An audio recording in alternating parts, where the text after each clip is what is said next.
ఆమె ప్రతిభకు అబ్బురపడ్డాడు. ఆమె గాన మాధుర్యం ఆయన్ని కట్టిపడేసింది. ఆయన ఆమెను అంతఃపురంలో ఉంటూ అంతఃపురంలోని వారికి సంగీతం నేర్పించమని అడిగాడు.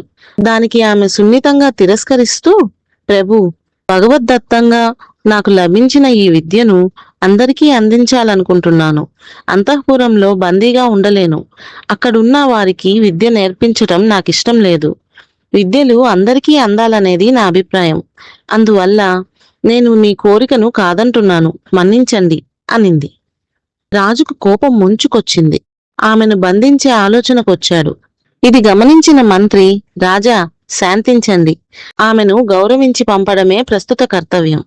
అంతకు మించి ఏదీ ఆలోచించకండి అంటూ హితవు చెప్పి ఆమెను గౌరవంగా సాగనంపాడు.